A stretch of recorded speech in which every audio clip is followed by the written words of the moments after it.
Story 1. Emilio Estevez. I was new at a service industry job. It was a high-end steakhouse with very strict requirements. No matter how good you are, you still had to train for a long time. There were tests before you were allowed to take a table. Emilio Estevez and his companions were informed that they were my first table. There was no paper menu.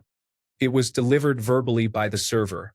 As I nervously approached the table and began my presentation, his companions talked throughout my entire speech. Emilio looked me directly in the eye, gave me his full attention, and applauded when I finished. There's more, but he was simply a gracious and compassionate person. Story 2. Andre the Giant. I saw him at a restaurant in Montreal. He was seated with others and waved me over when he noticed me looking at him. He asked my name and I told him I could never hate him, even when he played a bad guy wrestler.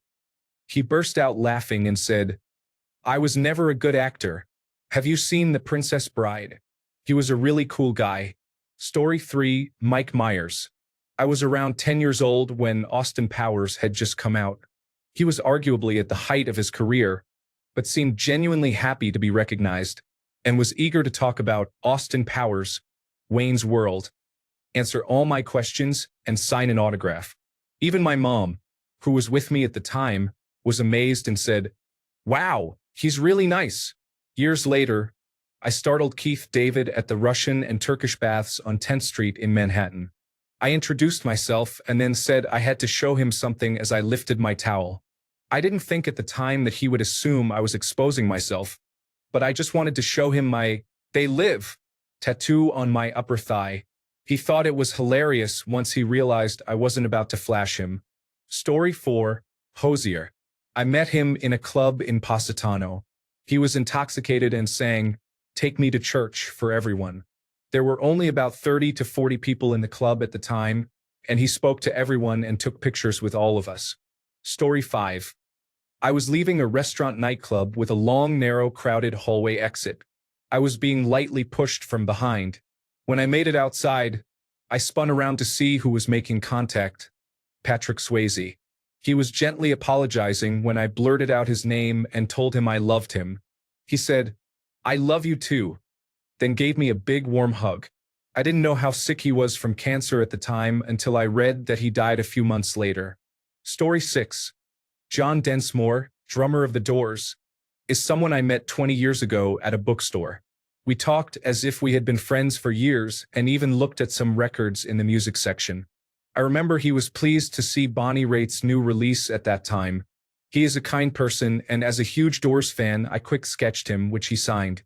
I later gave that sketch to one of my sons. Story 7. Billy Boyd. I'm a huge Lord of the Rings nerd and was very nervous to meet him, but he was absolutely charming and made me feel at ease. Story 8. Nichelle Nichols, when I volunteered at a convention, sang for me, told me about meeting Martin Luther King Jr., spoke candidly about William Shatner, and was an all-around sweet person. Story 9. I spent an entire concert with Liv Tyler. We talked a lot, had her friend bring us drinks, and danced. I had no idea who she was until my brother came over at the end of the show, wide-eyed, and whispered her name. It turned out she was dating the lead singer of Spacehog at the time, and I didn't understand why he was looking at me during their entire set. She was really cool. We were both in our early 20s and had a fantastic night. Story 10. Robin Williams. My brother and I saw him at a comic book shop in Vancouver, and it was just the three of us, him, my brother, and the guy working there. He was incredibly kind and allowed my brother to take a picture. He cracked jokes the whole time and talked about comics. We felt comfortable taking just a few minutes of his time to chat, but he had an incredible presence. Rest in peace. Story 11. Beyoncé, all four original members of Destiny's Child, were on a plane together, and we all gathered around, patiently waiting while I looked for a pen. Barack and Michelle Obama were together before he declared his candidacy and after he had been on Oprah. It was a photo opportunity with hugs. Bono was in the Four Seasons lobby. John Taylor from Duran Duran was in the Sheraton lobby. Story 12. Sally Struthers. What an absolute sweetheart. A living doll. My friend and I were having dinner with clients when she saw us using sign language. She came over to our table. We were interpreters and had just finished attending a conference. She had starred in a movie on television where her son was deaf. She was so excited to meet us and made us feel like we were the celebrities. Her enthusiasm was contagious. I am 5 feet 10 inches tall, and she is so tiny and adorable. She was thrilled to meet us and eager to share what she knew about sign language. She was just incredibly sweet. I still feel thrilled thinking about it. This encounter took place in the late 70s. She was everything I hoped she would be when I met her. A perfect celebrity experience, and I've had many. I have met B.B. King, who was amazing and kind as well.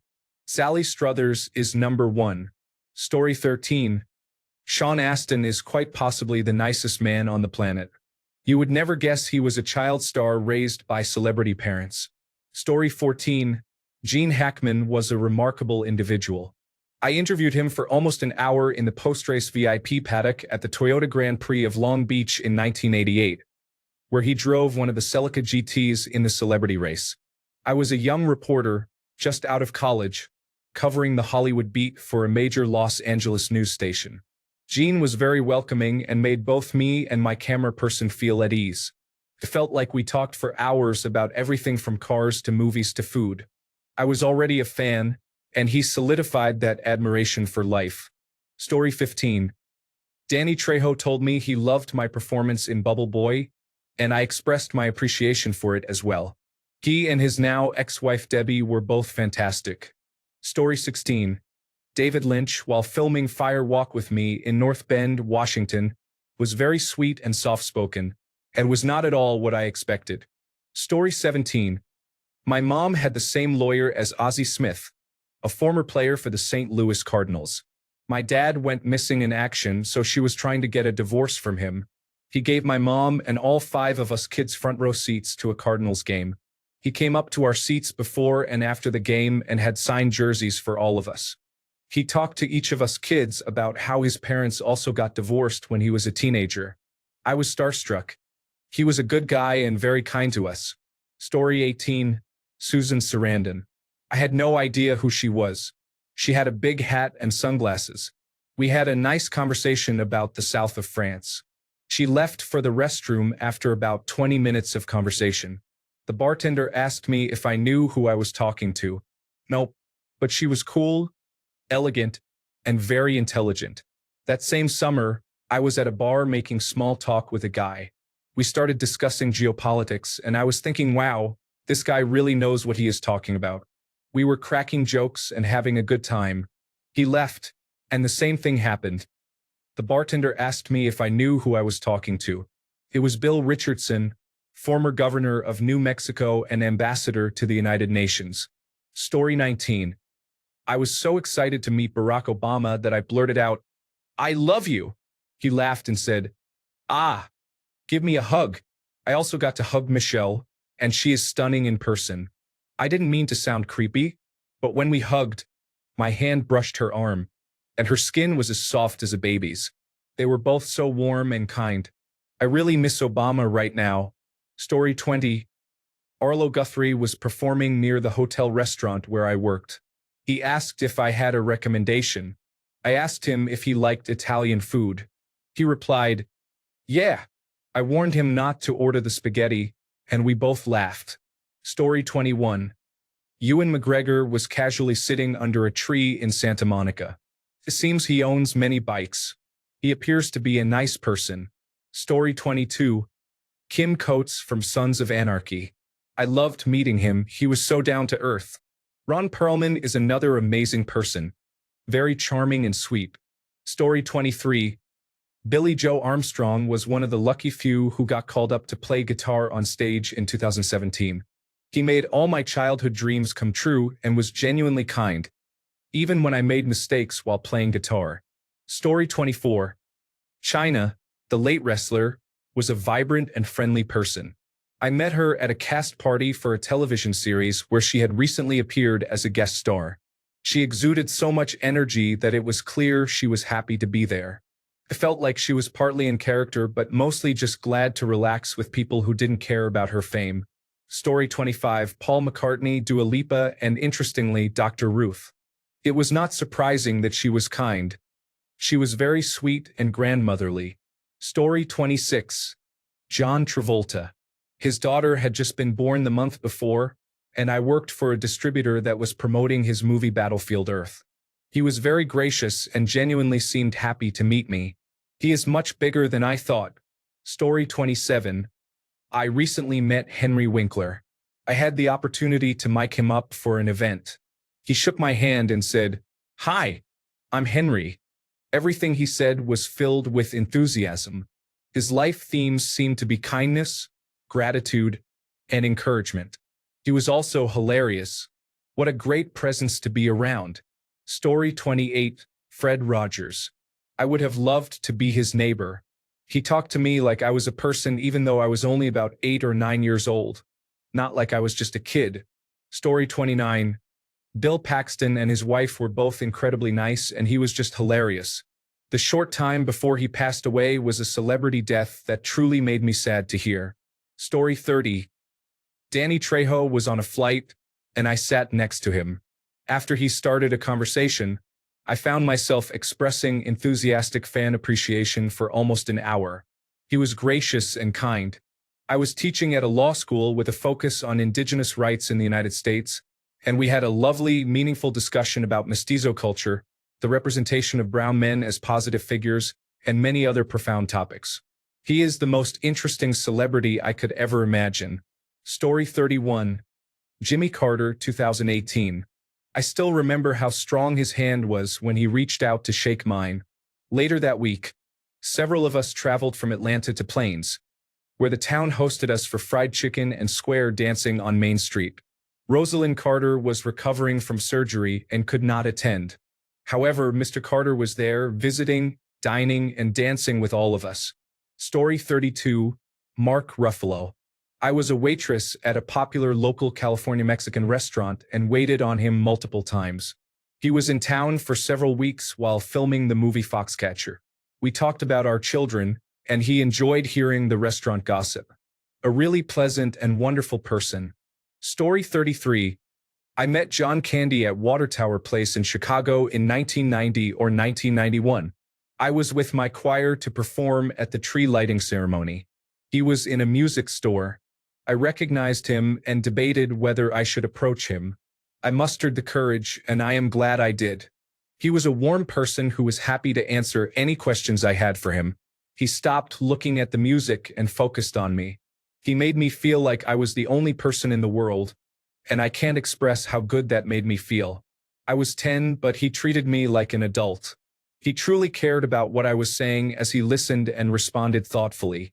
I talked to him for about 15 minutes before I had to go. I treasure the time I was able to spend with him and was crushed when he died. Every once in a while, I think about those 15 minutes, and it makes me sad and happy at the same time. I wish I had been able to spend more time with him. I have met many other celebrities, and with the exception of one other person, Betsy Palmer, John Candy is the warmest, most caring celebrity I have ever met. Story 34. Peter Hook, from Joy Division and New Order, is like hanging out with an old friend. He is just as funny, down-to-earth, and genuine as you would hope. Story 35. I have met two celebrities, if you can call them that. They were twin wrestlers from New Zealand known as the Bushwhackers. They visited my city when I was 10 during a small world wrestling entertainment event. Both of them kissed me on the cheeks at the same time. Story 36. I met Paul McCartney in the VIP suites of a race once. Standing in line at the bar, I turned around and found Sir Paul himself standing behind me. He was the most down-to-earth celebrity I have ever met. So cool and chill. I asked for a picture, and his reply was simply, "Absolutely." He even made a comment that if I were a paparazzo, they would have loved a picture of him double-fisting drinks. Story 37. Seth Rogen at Burning Man was as cool and nice as you would expect. Joe Biden, hand to God, is one of the nicest people I have ever met. He is an absolute gem of a human being. Story 38. Andy Williams, one of the guitarists in Every Time I Die, delivered an incredible performance. After the show, the band came out to interact with everyone in the audience. We discussed comics and took a picture together.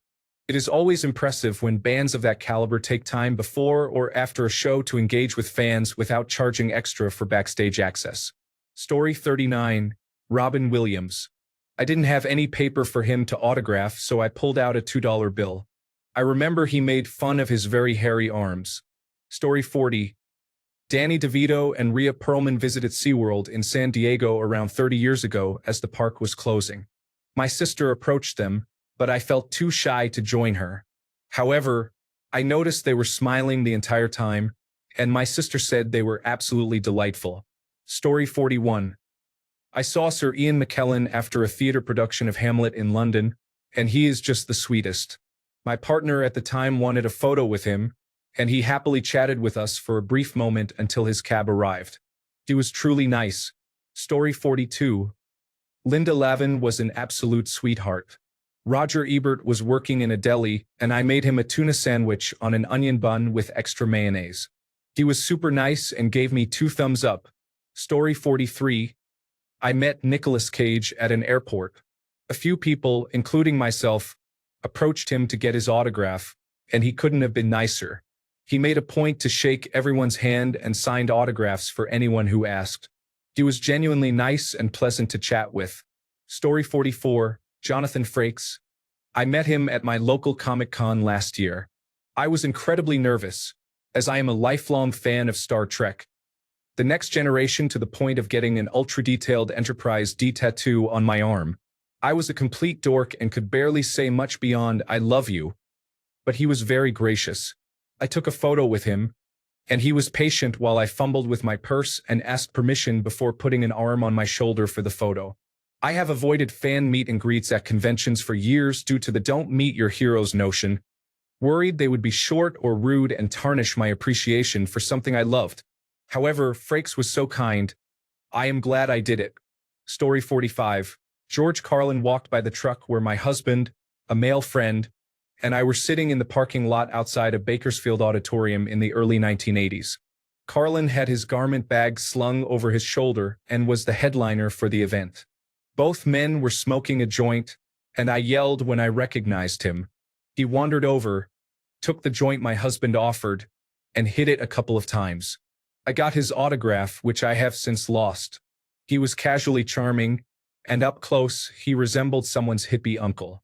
During his set, he might have mentioned that he was currently sober. We were starstruck 20-year-olds. Story 46.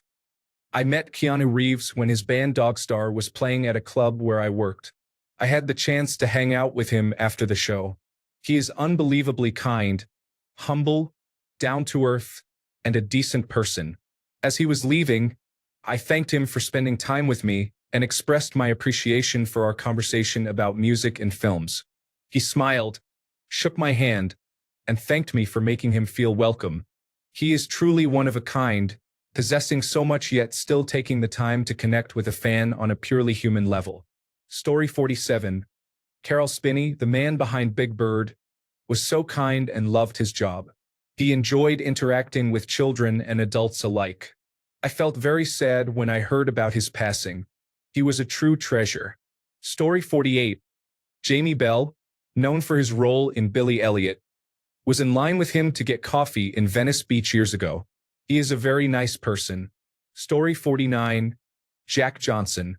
I met him in the crowd at a Tegan and Sara show in Honolulu. He was relaxed but very friendly. He truly embodies his music. Story 50. Dimebag Darrell of Pantera had no idea who he was.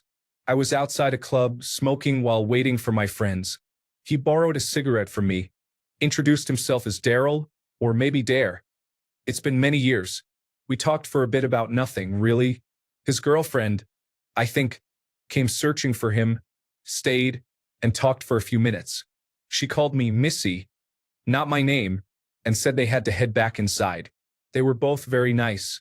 My friends were heading over to me at that time and were absolutely flabbergasted that I didn't know who I had just spent the last 20 minutes talking to. Story 51. Rick Astley backstage at a concert. We hung out. He offered me toast, and we drank red wine together with the band for about an hour. He is the loveliest, most down-to-earth guy. Story 52. Steve Martin used to curate exhibits at the gallery where I worked. We handled all his audio and lighting for events. He was incredibly nice, always made sure to shake hands with everyone, and remembered your name even a year later. He joked around a lot, but it was always in a friendly way. Basically, he is exactly as nice as you think he is, and it's awesome. Story 53. I met Olivia Newton-John once. She seemed like a lovely person and was very nice to everyone. But there was one thing that stood out. She was over 70 years old at the time, yet she was the most stunning woman I've ever seen in real life. It's hard to explain. She made the other women in the room look plain, and Carrie Underwood and Katy Perry were also there. When Olivia talked to you, the rest of the world faded into your peripheral vision. She had a charming accent and a quiet demeanor that was playfully bashful. She was both incredibly attractive and adorably cute at the same time, and she could have easily been my grandma.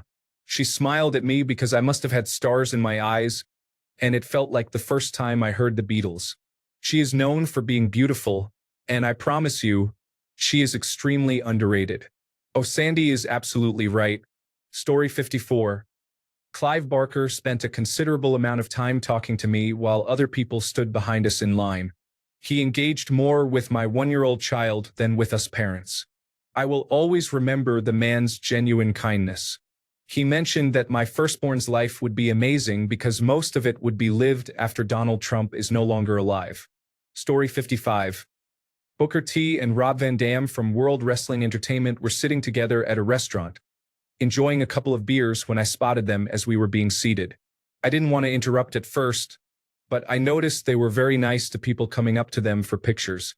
My siblings and I grew up watching World Wrestling Entertainment, so we mustered the courage to ask them for photos. They were very friendly about it. Story 56. Matthew Modine, who plays Dr. Brenner on Stranger Things, and I met on Twitter years ago and developed a friendship. He invited me to New Orleans for a fundraiser and a party. Occasionally, we text to say hello. He is very warm and down-to-earth. Not pretentious at all. Just a regular family man who happens to be a successful actor. Another friend is Freddie Stroma. He and his wife, Johanna Brady, came to a dinner party at our house, and I really enjoyed talking to them.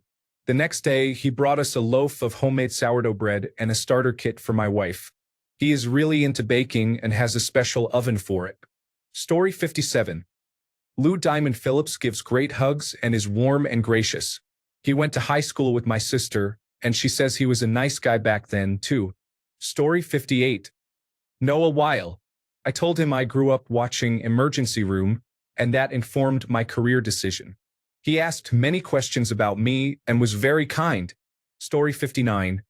As unbelievable as it may seem, when I ran into comedian Louis Black in Detroit before a show, he was awesome. We chatted while having coffee and a bagel at a coffee shop in the city, which I just happened to stop in before heading to the outdoor market. I asked him about The Daily Show, recording his television specials and albums, including End of the Universe, and he was super nice and funny. I even took a picture with him. It was around 9:30 a.m., and he was already wearing his trademark suit and jacket with dress shoes. He is really a nice guy. Story 60. Lou Ferrigno was really cool and nice. I met him at Comic-Con one year, and he was just a soft-spoken, gentle person. He didn't even charge for pictures. We got to talk about his career and life. It seemed like people were starting to not know who he was at that time, and he was probably happy to talk to someone who actually followed his career in bodybuilding in Hollywood. Michael Rooker was there too, and he was great as well. I paid for one picture, and he ended up taking about 8 with us and joking around.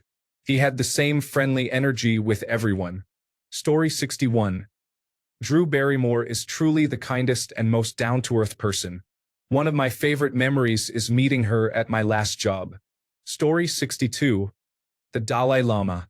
We were waiting at the Glass House in Australia for his arrival and had a prime position. He stopped to speak to a few people, mostly about our sunshine and weather. His laugh always makes you smile. It's a lovely memory from many years ago. Story 63. I worked in the film industry for most of the 1990s. The best words to describe Kevin Bacon and his wife Kyra Sedgwick are adorable. They are both humble and down to earth. Tom Hanks and Meryl Streep are also charming, humble, and down to earth. Bill Paxton was a lovely man. Unbelievably, Robin Williams was very shy and just as hairy as he joked about. Steven Spielberg is brilliant and sincerely values input from his team. I have also worked with several politicians, and Bill Clinton, during his presidency, emanated ultimate power and was incredibly charismatic. Story 64. I met John Heder at a convention. I was really nervous, but he was very kind the entire time and didn't rush me at all. Story 65. I met John Walsh, the host of America's Most Wanted, when my work hosted him. He was incredibly nice, very humble, and chatted with us between filming segments. He stayed afterward to hang out with us even when his assistant insisted they needed to leave. He basically told them to wait so he could spend more time with us. Story 66. James Taylor with the Houston Symphony around 1999. My son and I waited outside the loading dock area for who knows how long. He arrived in a passenger van with the French trio Prism and was very kind. He autographed an album cover for me and was gracious to all who recognized him. It is one of my fondest concert memories. Story 67. Walter Koenig. I had the privilege of meeting him twice.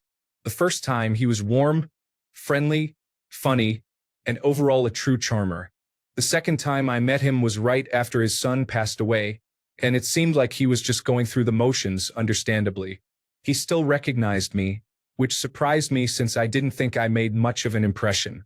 He even brought up a specific subject we had previously discussed, so it wasn't like one of those pretend you know someone situations. Story 68. Jimmy and Rosalind Carter. I was on a tree planting crew that worked on their land every winter. They hosted a barbecue for us, spent the afternoon with us, played with the crew dogs, and were generally wonderful hosts. Jimmy invited us to their church and Sunday school. He asked everyone's name as he met us, and then used our names in conversation throughout the afternoon. They are truly amazing people. Story 69. Frank Gorshin, the original Riddler, taught us for a week as a guest at my acting school. What a charming and talented guy. Story 70. Peter Facinelli was really nice and funny, while Matthew Lillard gives the best hugs. Carrie Elwes was very gracious and kind. Story 71. Jimmy Coco was in Durham for the rice diet when he came into my bookstore. He was such a kind man. I loved him in the movie Man of La Mancha. He gave Sancho Panza a voice for me. Story 72. Spencer Charnas from Ice Nine Kills. I got to meet Jeffree Star back in 2010, and he was very friendly as well, but the interaction was much more brief. Story 73. I met Chris Hadfield after he gave a talk at my workplace, and he was wonderful. He looked exhausted but took the time to chat with me and complimented my phone case. He was also happy to sign my copy of his book that I had brought along. A very humble and kind man. Story 74. For the indie, alternative, and folk fans out there, I met Sharon Van Etten and St. Vincent separately. Sharon is an absolute sweetheart. She is kind and has a grounded energy. It was easy to talk to her, and she doesn't give off the snobby or uptight vibes you might associate with someone who has achieved success. Annie, also known as St. Vincent, is hilarious and sweet. She loves talking to fans and genuinely getting to know them, almost as if she shows more interest in you than the other way around. I felt lucky to meet them. Sharon's music helped me through some deep grief, and Annie inspired me to fall in love with the electric guitar all over again after more than 8 years of not playing it. That's a big deal because the guitar is my first love. Story 75. This is my list of cool celebrities.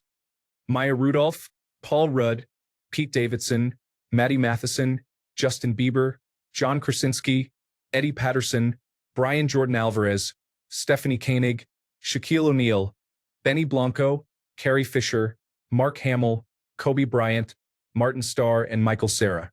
Last but certainly not least, Tom Cruise. Story 76. Jean Beliveau was the epitome of what a gentleman is or should strive to be: humble, gracious, and kind. I attended a general meeting and greet where he was signing autographs alongside Guy Lafleur, another wonderful person. I was there to get a Montreal Canadiens hat signed for my cousin, who had been injured in Afghanistan. Both gentlemen took a keen interest in his story and asked me to send along their regards.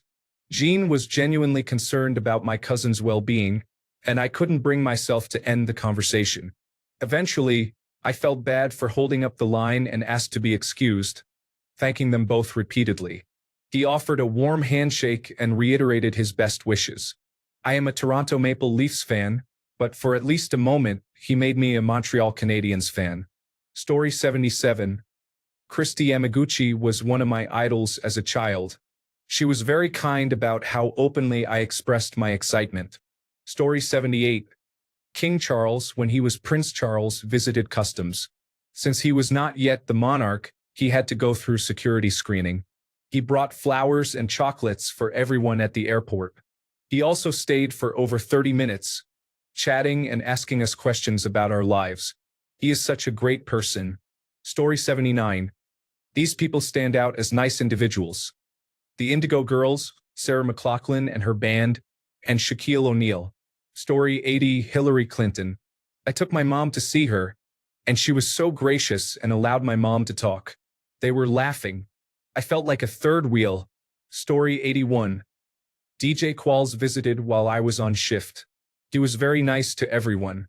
No one up front recognized him, but I saw his name on an order in the kitchen and got excited. I ended up meeting him and getting an autograph. He returned the other 2 nights he was in town for the Supernatural convention, which was really cool. Story 82. Peyton Manning. Not me, but my parents. This was during his first year with the Indianapolis Colts. They were having lunch at a Dairy Queen, and Peyton and a friend were sitting in a booth close to them. My parents were elderly, and to make matters worse, my dad had suffered a traumatic brain injury and was unsteady even with his walker. As they got up to leave, my mom was carrying their 2 drinks and her huge purse. Peyton saw what would happen, and he and his friend got up from their lunch, held the doors, and helped them to their car. My mom loved watching the National Football League, and she admired Peyton Manning. Story 83. Bernie Sanders and Alexandria Ocasio-Cortez participated in an event at my workplace, and I got to meet them both. They were very down to earth, which surprised me. I asked for a photo, and Bernie went in for a hug. Story 84. Jennifer Garner is truly sweet and kind. She is also genuine and very intelligent. Story 85. Princess Diana. I think it was around 1991 or 1992. She was very kind. She shook our hands and spoke to us. We were all in shock and couldn't believe it was really her. She was the patron of a special needs school where my cousin worked. Story 86. Jim Carrey. He was in disguise with sunglasses, a beard, long hair, and a strange button-up shirt. I was really impressed that I instantly recognized him. He was standing by the door to an event, and I was so surprised that it was him. He laughed to himself, came over and said, "Well, cat's out of the bag." He was really funny and surprisingly chill. A very nice guy. Lenny Kravitz. At the same place as Jim, he had just come outside of the event. It was only my friend and me, as I had ditched class to be in this area away from the screaming fans and numerous celebrities. He was so sweet and nice, incredibly handsome in person, and a lot shorter than I realized. He let me try on his round sunglasses, and then I gave them back. To this day, I still wonder if he was giving them to me. His voice was also more mellow in person. I got to see many celebrities, but those 2 were the only ones I talked to. I originally went to try and meet the band NSYNC, but the 2 I met were leagues better, especially Jim. NSYNC ended up ditching the meet and greet, acting like self-important individuals, and my friend and I were glad we didn't pay for that experience. Story 87. Elizabeth Mitchell and Morris Chestnut were the nicest people I've met.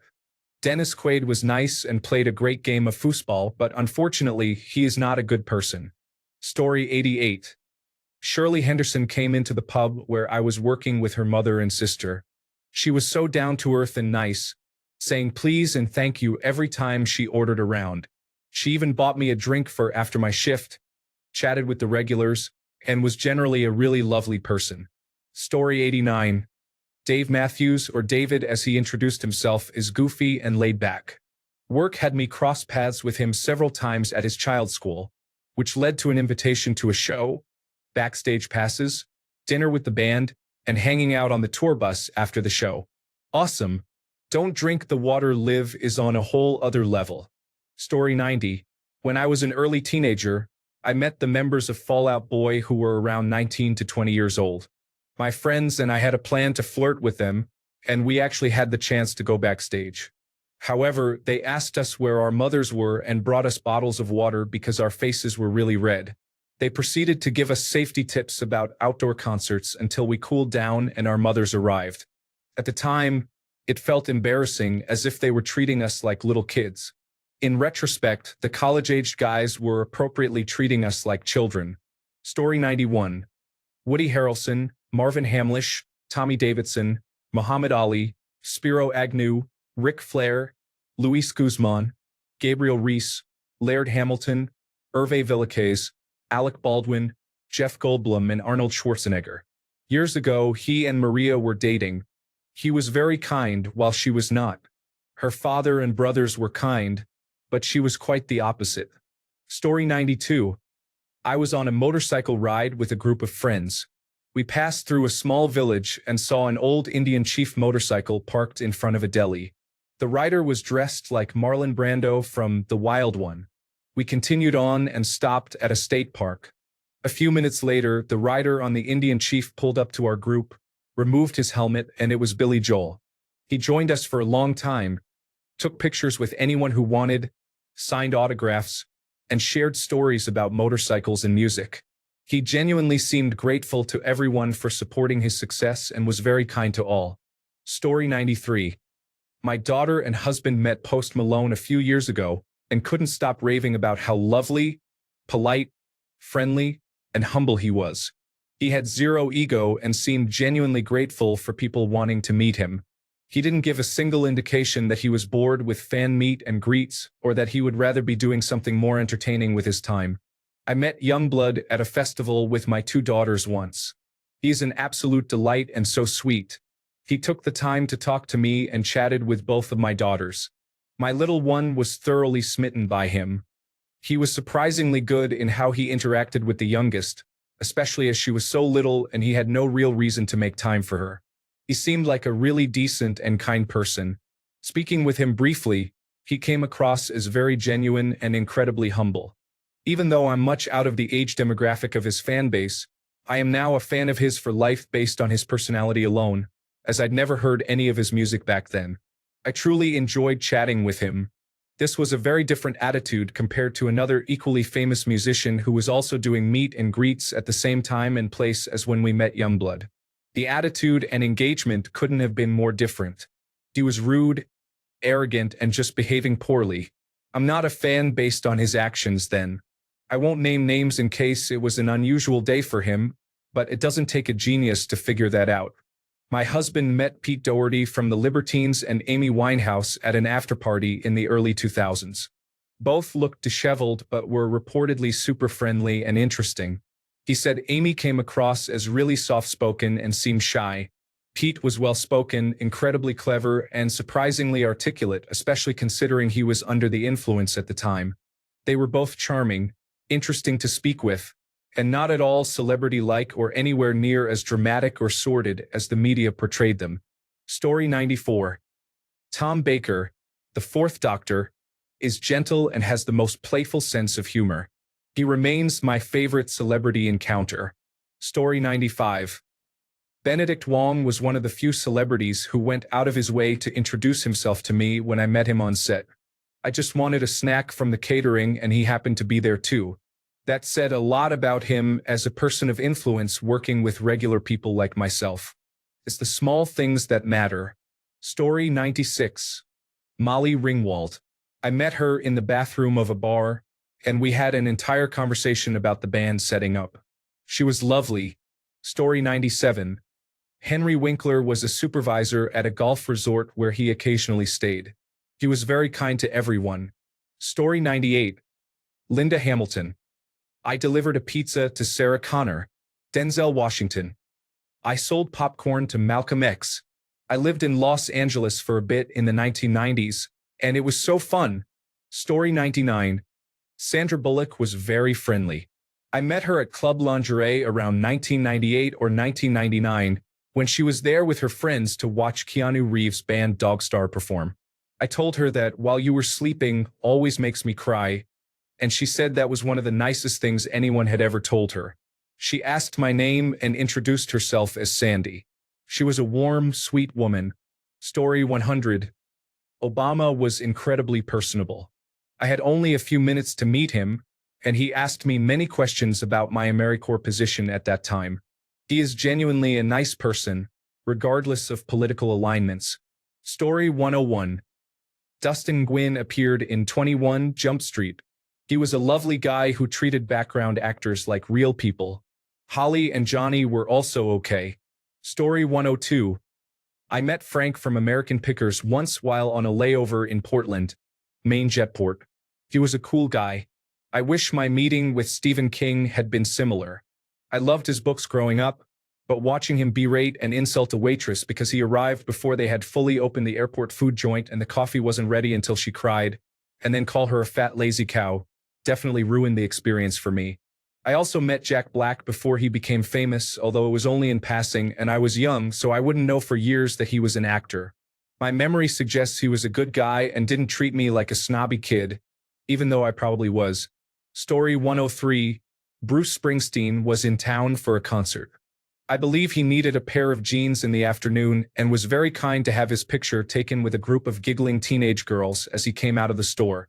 Story 104. Amanda Connor and Jimmy Palmiotti are comic book creators who produced a comic book about Harley Quinn. Story 105. So many J.J. Abrams, Sam Barber, as well as some German comedians and some quite famous people that probably no one in the United States or outside of Germany has heard of. Story 106.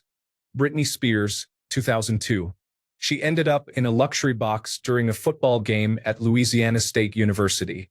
She was very kind and chatty, making me feel comfortable despite her being a megastar and me being a complete nobody. Story 107. Rob Halford from Judas Priest is a delightful, kind man. He stayed at my hotel and encountered an issue with room service. I can't remember the details, but he addressed it graciously, simply bringing it to my attention. I offered him and his crew complimentary breakfast at our restaurant, and he was very pleased but had not expected anything. In a job where verbal abuse is a daily occurrence, even the smallest gestures of kindness mean a lot. Story 108. Chow Yun-fat and his wife are very down-to-earth. It was a fancy but small getaway. Breakfast, lunch, and dinner didn't matter.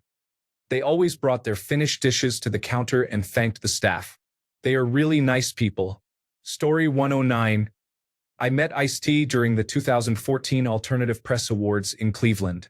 He had his dogs with him and let me pet them, and Coco was very nice. I would also like to mention Andy Hurley from Fall Out Boy, who let me cry on him and express how excited I was to meet him. Story 110. I had a part-time job at a liquor store in the heart of Chelsea during the mid-1980s, while I was at university. Twiggy was just one of many celebrities I served, and she was by far the nicest. Story 111. Andre Agassi's child was in the same soccer league as mine when they were around 4 years old. He was an excellent soccer dad, helping to retie cleats and fetch stray balls. Story 112. Liam Neeson is a marvelous individual. He is very friendly, down-to-earth, and remembers the names of the service staff. His family is lovely as well. Story 113. I met Tim Burton once at an art gallery. He was very friendly, funny, and overall just a great person to chat with. Hearing his insights on the art was fascinating, given his iconic visual style. Story 114. Kyle Chandler started a conversation with my wife and me while we were having lunch and he was waiting for his takeout. We mentioned how big fans we were of Friday Night Lights, and he spent about 20 minutes sharing stories about making the show, staying well past the point when his food was ready. I think my wife may have fallen in love with him. Story 115. Felicia Rashad. I worked at the front desk of a Ritz-Carlton in the early 1990s. I checked her in, and she talked with me for about 15 minutes. She was very pleasant and sweet. Ronnie Dunn of Brooks and Dunn. Same hotel. I was working many hours at the front desk and filling in at the cafe one week, trying to make enough money to go home for Christmas. He kept seeing me around and asked if I ever went home, and we chatted for a while. I had no idea who he was, so I looked him up later. Isai Morales. Someone introduced us at an event, and we talked for about 20 minutes. He's very personable. I eventually told him I was going to let him go because I knew he didn't come there to talk to me. Story 116, John Waite. I worked at a music venue and walked him from the green room to the stage. I spent a few minutes with him, during which he asked about the venue, the town, and myself. He was genuinely interested. He was a nice guy making a genuine human connection. I can't say I truly know him, but in that brief encounter, he came across as a real class act. Story 117. The only celebrity I ever got to talk to, rather than just meet, was Jim Davis, the creator of Garfield. He is the nicest person ever. Story 118. Simon Cowell, March 2020, was kind and attentive and didn't take his eyes off me for our entire conversation, despite a lot of movement around us on the stage of America's Got Talent. Story 119. George Hamilton was funny and easy to chat with. I never laughed so hard. He reminded me to never take myself too seriously. Story 120. Bootsy Collins is warm, charming, smart, and funny. An absolute joy to be around. I participated in a recording session with him, and it was amazing to witness a room full of drained and exhausted people come to life when the vibrant, positive energy of Bootsy entered the studio. Story 121. David Tennant and Catherine Tate were lovely. Although I only met David briefly at a convention, he was very friendly. We caught Catherine away from the crowds, and she took our phone to snap a dozen fun selfies with us. We also met Felicia Day there, and she was a gem. When I was very young, we ran into Kevin Costner at an airport. My dad pointed him out to me but didn't make a big deal about it. He simply gave him a nod and a thumbs up. Kevin returned the gesture and seemed appreciative that we didn't draw attention to him. Story 122. I have met several notable people in my lifetime, but these stood out. 1. Paula Deen, a total class act. Lulu Bell from Hee Haw exuded awesome charisma. David Lee Roth was very nice, though wouldn't stop talking. Ozzy Osbourne was fantastic and ensured I met the rest of his band, though Sharon was not as engaged. Tom Brokaw, we talked for half an hour about the Berlin Wall coming down. Paul Rubens, he gifted me a Pee Wee keychain, which I still have. Those are the highlights. Story 123. Benedict Cumberbatch was very polite and charming. He even had breakfast with us and answered all of my friend's daughter's questions. She kept calling him Sherlock. Story 124. Natalie Dormer from Game of Thrones. I met her in Chicago, and she was delightful and chatty. She expressed concern about eating the pizza we specialized in, mentioning she wanted to fit into an outfit for an event. However, it was wonderful to see her take a few slices and enjoy them regardless. She was truly lovely. Story 125. Mr. T. I met him back in the 1990s while I was in Las Vegas. He was there for a Tyson fight. He spent quite a bit of time near the check-in area, shaking hands and taking pictures with people. He had a lot of gold around his neck, including what looked like a gold serving plate. He is about 5 feet 9 inches tall. I am well over 6 feet. When I approached him, he looked up and joked, "Oh, you are a big fella, aren't you?" Somewhere, I have a great photo of us shaking hands and smiling for the camera. He was very nice, the complete opposite of the characters B.A. Baracus and Clubber Lang. Story 126. Christopher Walken. I met him while he was filming 7 Psychopaths. He let me have lunch with him. He is a very nice person. Story 127. Chris Farley. I saw him at an airport in a bright red suit and sunglasses. When my brother asked, "Are you Chris Farley?" he picked him up by his shirt and said, "Yeah, what's it to you?" Then he started laughing hysterically. He signed some autographs and told us to go see his new movie, Beverly Hills Ninja. He was very kind and definitely hungover. Story 128. Creed from The Office is not a huge celebrity, but he is very nice. I told him how my best friend loved him and was jealous that she couldn't be there. He immediately suggested we FaceTime her, and we did. Unfortunately, my friend has passed away, and I have a Creed Bratton tattoo in her memory. Story 129. Lin-Manuel Miranda. I was playing with my little cousin at the park in New York, and she started having a lot of fun with this little boy.